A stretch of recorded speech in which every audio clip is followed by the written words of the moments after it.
Unafraid Show Daily Live, and we got to talk about what Dennis Schroeder said because this dude believes that the NBA, that the governor's ability to trade players is modern day slavery.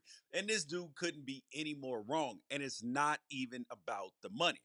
We also got to talk about the NBA players.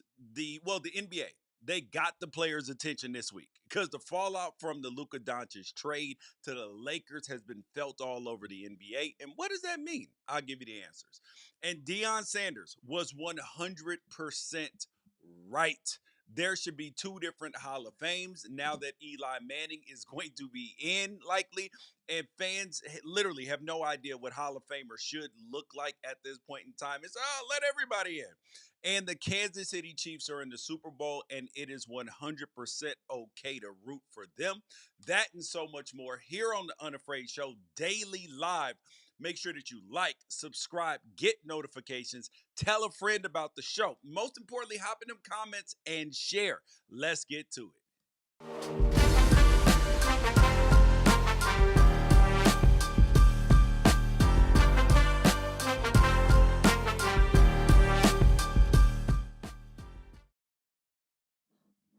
All right, so we're gonna kick this thing off today with Dennis Schroeder, longtime NBA player, man who's made over $100 million in his career. I said it's not about the money, but the money is an important piece of this thing. So he said that the NBA is modern day slavery at the end of the day.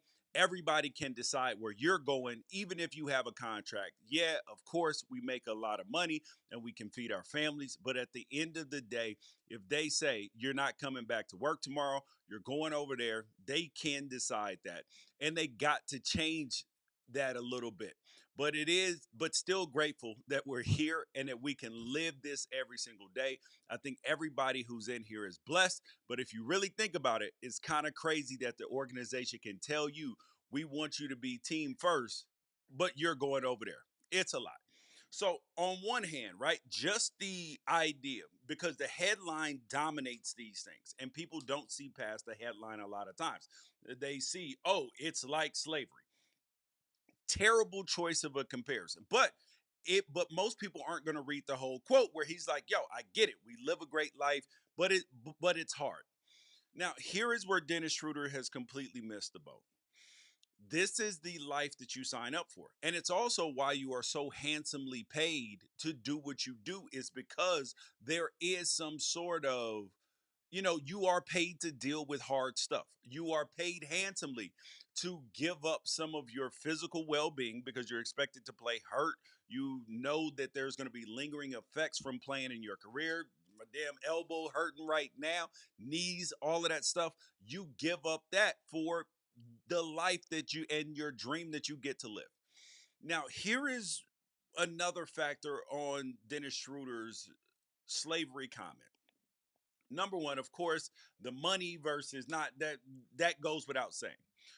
But players do have leverage to be in situations or out of situations still in the NBA.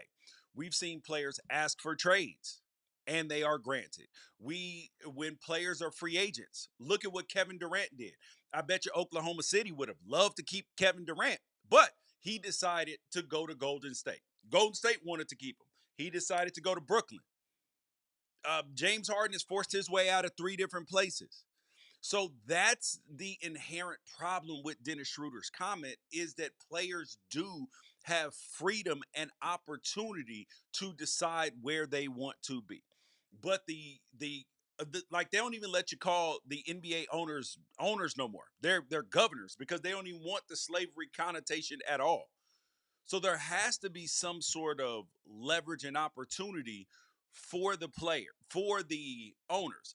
And but one unique aspect of it is that when players get traded, sometimes that is the best thing for them. It is not necessarily the worst thing for them. Is it inconvenient? Yes. Did you get to choose? No. But think about a guy like Jake Plummer. When he got traded by the Broncos to Tampa, when Jay Cutler took over in Denver, and instead of reporting to Tampa to play for Gruden, dude just retired. Slaves cannot retire. That's another aspect of it. And I know that and it's funny because this happens to everybody in life. Dennis Schroeder fell into a easy trap that we all fall into in our lives, which is we're paying so much attention to our own life and our own situation that we can't see what else is going out in the world. So if you are a father, a mother, if there's anything going on, stuff your kids are going through with their schoolwork, like sometimes it is hard to see the forest for the trees. You can see the negative things that are going on with your kids, with your wife, at work, but you don't necessarily look at it from the bigger picture and be like, well, listen, there are some tough things going on, but overall, this is really good. And that there are positives within this negative, and sometimes because we're so insulated and focused on our own world, that those negative things actually feel bigger than they are. Now, I'm a player that has never been traded. Never got traded while I was playing in the NFL. And I would imagine, yes, that would be very disruptive. I know players now and former players who had to leave certain places and leave organizations. Their kids were in school, their parents lived there, all sorts of stuff. And it is highly inconvenient. There is no doubt about that. But the idea that this is modern day slavery is completely wrong, completely false, and it also makes the players look bad in that the headline is going to dominate, so it doesn't feel like there's an appreciation for what you get back. And there is nothing perfect in life. There's no perfect place to live. I live in Cali, love it here, right? There are earthquakes sometimes. It costs it's very expensive to live here in California. If you live in Kansas, you got to deal with not great weather. You're not near the ocean and you get tornadoes. You live in Miami, you got to deal with the humidity and hurricanes. Every you live in the Northeast, you got to deal with bad weather, cyclone bombs, and all sorts of stuff. So there are different things no matter where you live. Nothing is perfect. Same thing with whether you work, your marriage, your kids, whatever it is. Nothing is perfect. And so to equate the negative part of being in the NBA to slavery, Dennis Schroeder 100% missed the boat on that one. All right, next thing up. So speaking of that, right? The Luka Doncic trade, there was a lot of fallout from it because it got the players' attention. You had Luka under his former teammate's picture on Instagram, PJ Washington. He's holding his newborn baby, and Luka comments underneath, hey, congrats, man. Hold on to that baby tight the way they don't trade him too. It hurt his heart. You had Anthony Edwards sit there like, yo, Minnesota, if you want to trade me, please just let me know. AD was stunned. He said he was watching them, regardless whether you believe it or not. He said he was watching a movie with his wife when he got the news. You saw NBA players finding out on the bench. Crazy. Everybody was shocked. They are getting the players' attention. They are no longer allowing the players to run what is going on. The NBA is taking back the power. And you have players who have no trade clauses and things in their contract like a Bradley Beal. Bradley Beal ain't trying to leave Phoenix. He can control where he goes. But you know who can't? Kevin Durant, who may be on the trade block right now and may find himself back with the Golden State Warriors if they will move Draymond Green.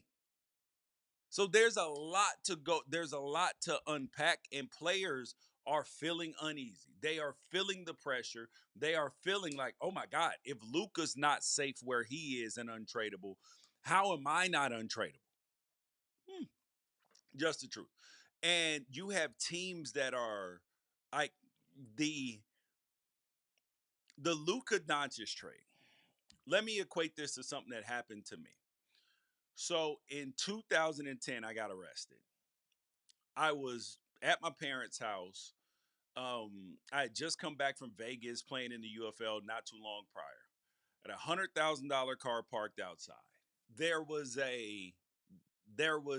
knock on the door, 5 something in the morning. I'm actually in the bed with my son's mom. Wake up. I'm like, what the hell's going on? Neighbor talking about GPS charger. I couldn't understand what they were saying. It's kind of drizzling outside. It's December 22nd, 23rd, somewhere around there. And to make a long story short, I got arrested for something that I did not do, for allegedly stealing a phone charger and a GPS, right? Which is insane. Like, if you know me, know my situation, anything like that, that would make no damn sense. So, and what that did to me in my life was it it ruined all the sense of like safety and the idea if I don't do anything wrong, I won't get arrested. It just threw that out of the window. So now there is a part of me that at any point in time knows whether I did something I wasn't supposed to do or not or did, that a knock can come on my door while I'm in the house minding my own business and put me in handcuffs and take me to jail. So that created an uncertainty, a permanent uncertainty in my life. Now, this Luka Doncic trade has created that permanent uncertainty in every NBA player's life, except for the ones that have no trade clauses, like Bradley Beal and LeBron James. That's what it did. So, players, it has their attention. You got the Warriors.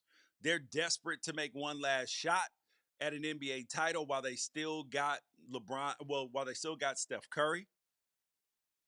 And then you got the Lakers, OKC, San Antonio, trying to be the leaders of the league for the next decade. The Milwaukee Bucks, they moved on from a guy who helped them win a championship in Chris Middleton after 12 years. And then the Rockets are out here floating the idea that they want Devin Booker. So it is craziness. And the Luka Doncic press conference, and the Dallas Mavericks press conference, all of them, you could see in Luka Doncic's face, you could see in Jason Kidd's face, and uneasiness and just like a goddamn, like, bro, like, is this real life? Am I dreaming or is this real life? Now, everybody might end up the better for it, but this is something that changes life forever for Luka Doncic and creates that uneasiness in the rest of the NBA because the owners, governors, are taking the power back. Just what it is. And now up. Anybody that has listened to me on the nightcap on Sirius XM, you've listened to anything around here, everybody knows that George Wrighster does not believe that Eli Manning has any business in the Hall of Fame. And he is likely to get in the Hall of Fame. He may get in on this vote, which is his first year eligible, which would be absolute insanity. I mean, like, that would take him being in the Hall of Fame and take it up a notch to pure insanity. And this made me go back to a clip that Deion Sanders made, a video of him that completely justifies how I feel about Eli Manning being in the Hall of Fame. Sitting up here just having a conversation about the Hall of Fame, Bob, Jock, and the conversation is that the Hall of Fame ain't the Hall of Fame no more. I love it, I respect it, I admire it. I think all the guys who are inducted definitely are deserving, but it needs to be a different color jacket. My jacket got to be a different color. It need to be a starting 11. Yeah. It need to be an upper room. My head don't belong with some of these other heads that's in the Hall of Fame. Put my head, what they call them, bust? Well, bust. I call it the head. Bust. Put my head. Do that. Put my head where my head's supposed to be. My head don't supposed to be about him.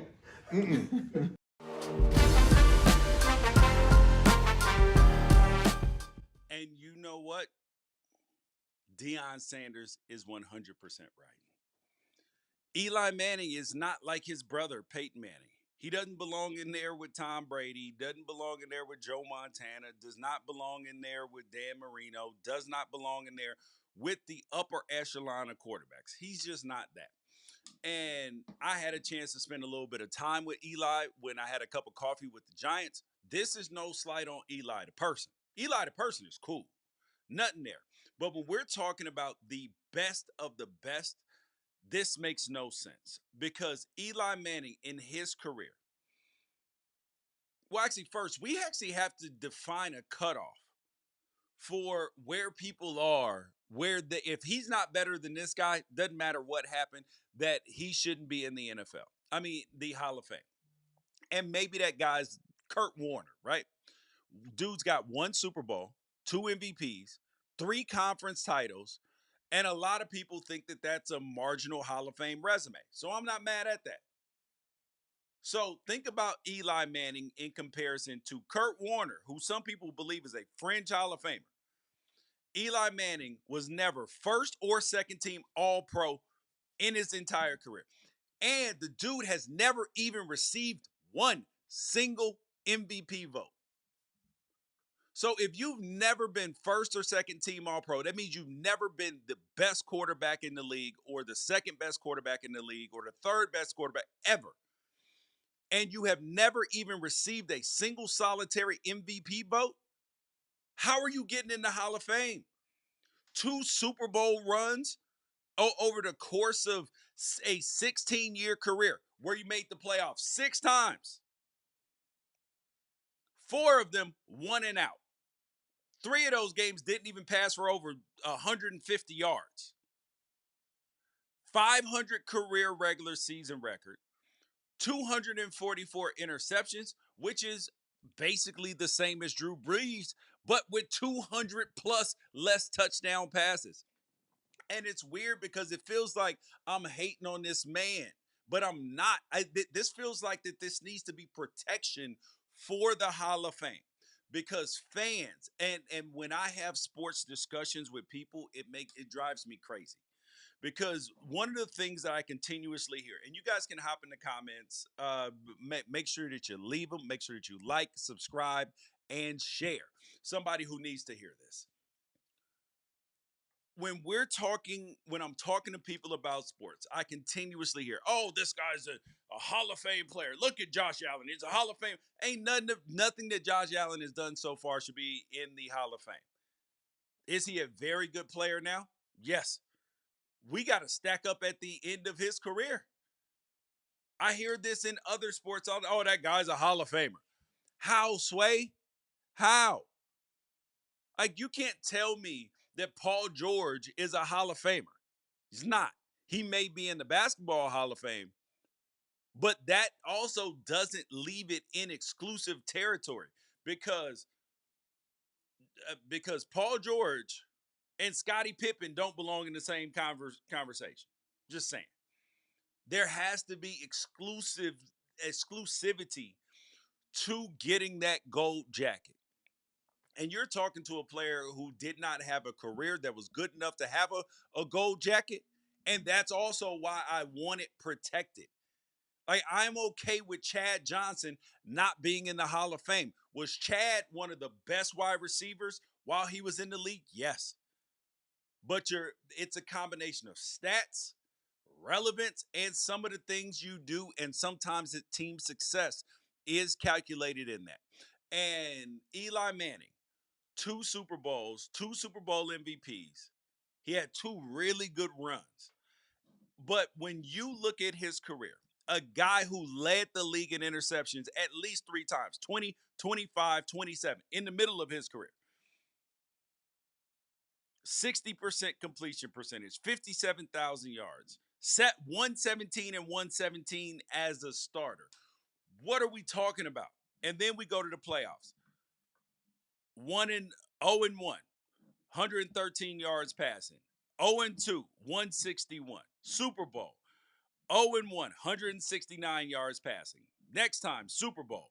Next time, 0 and 1, 299 yards passing, a touchdown, and a pick. Come on, man. I mean, what are we talking about? What are we talking about? And there are a bunch of other players who have gotten in the Hall of Fame because this is not just an Eli Manning thing.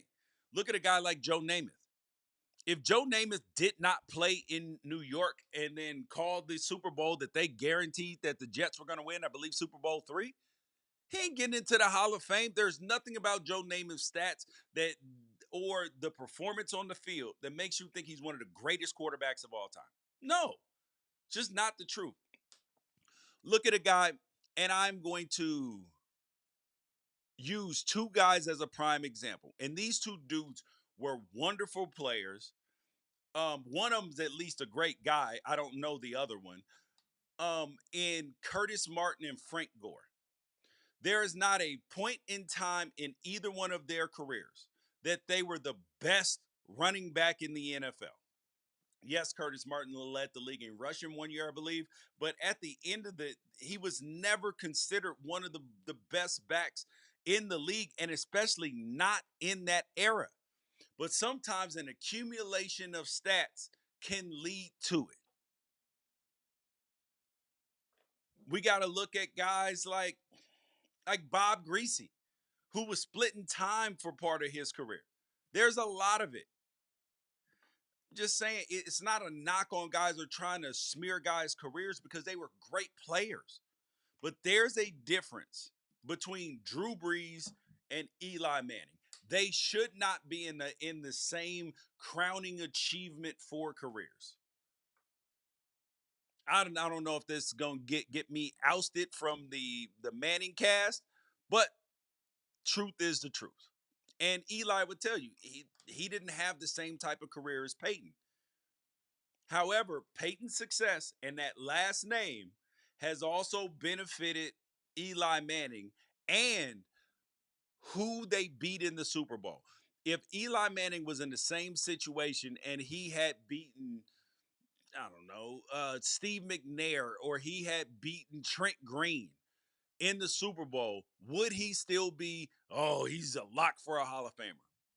No, right? And they consider it beating Tom Brady, but I would say that Strahan, O.C. Umenyiora, and Brandon Jacobs and that Mario Manningham catch and the David Tyree catch had a lot to do with that thing too. Just saying. And speaking of Super Bowls, though, people, it is okay to root for the Kansas City Chiefs. It is okay. They are getting hounded and bombarded with these ridiculous questions at Media Day about the refs and, oh, how does it feel to have the refs on your side? Who do you love more, Taylor Swift or 15-yard penalties? I'd be like, man, if you don't get the hell up out my face, man, that diminishes the work. But here's the thing. You got so many people sitting up here talking about, oh, I'm sick of Patrick Mahomes and the Kelsey brothers and Travis and Taylor Swift and Andy Reid. But that's what everybody outside the circle of success says about literally every single dynasty while it's happening.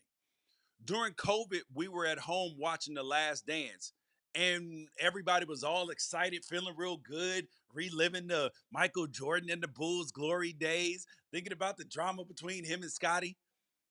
But people literally hated the Bulls while it was happening.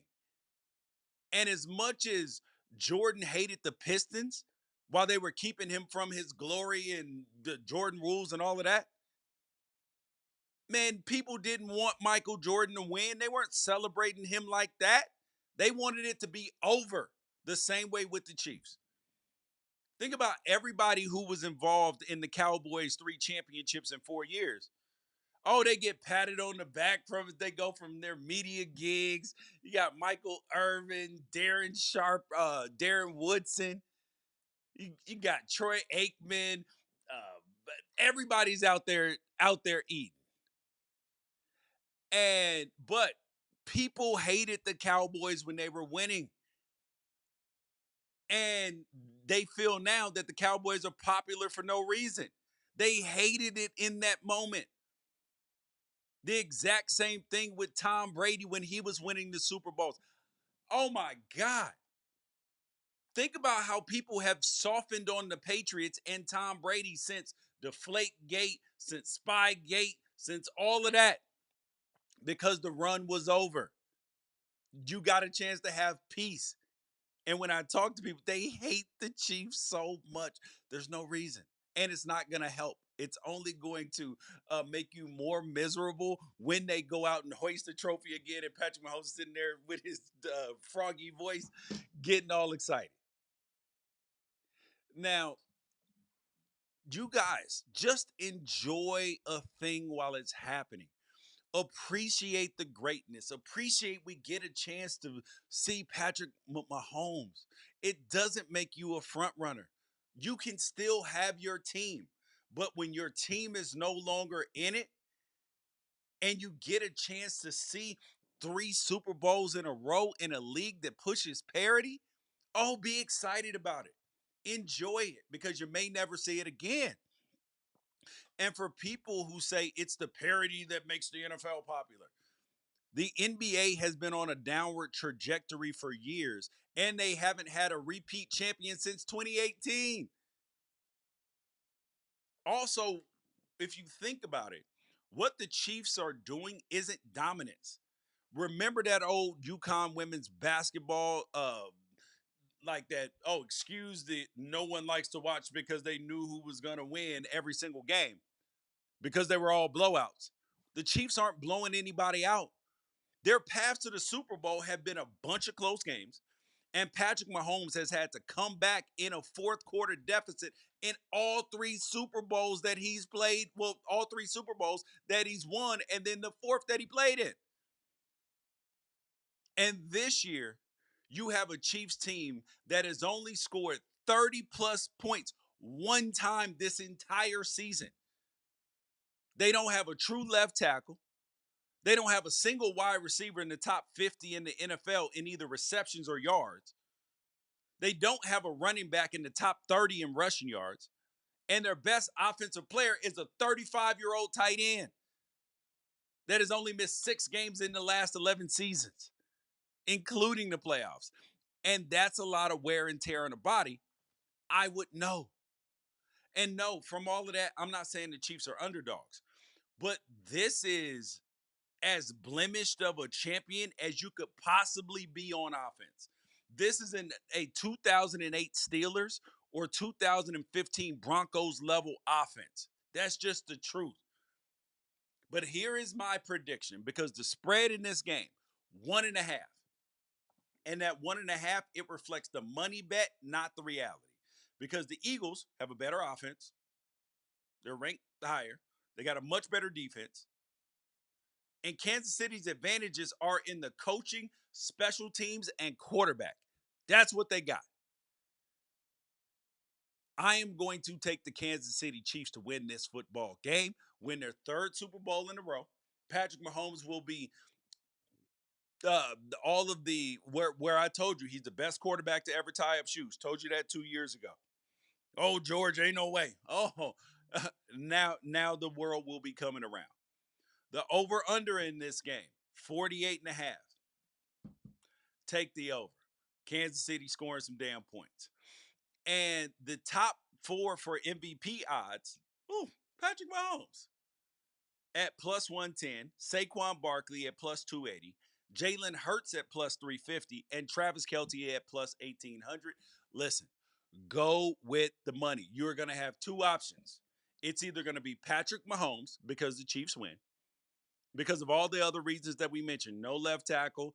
Travis Kelce's your best offensive weapon, and the love is going to be spread around for everybody else. It's either going to be that or it is going to be Saquon Barkley. Because if Saquon Barkley goes off, that's the way the Eagles can win. Jalen Hurts can play well and still lose like he did in the last Super Bowl. So put your money where your mind's at. And you guys, that's Unafraid Show Daily Live. Make sure that you like, subscribe, get notifications. Most importantly, tell a friend about the show and share. We doing dope stuff, interviews for college football and all over starting soon, man. Peace out. Catch you guys tomorrow with college football action.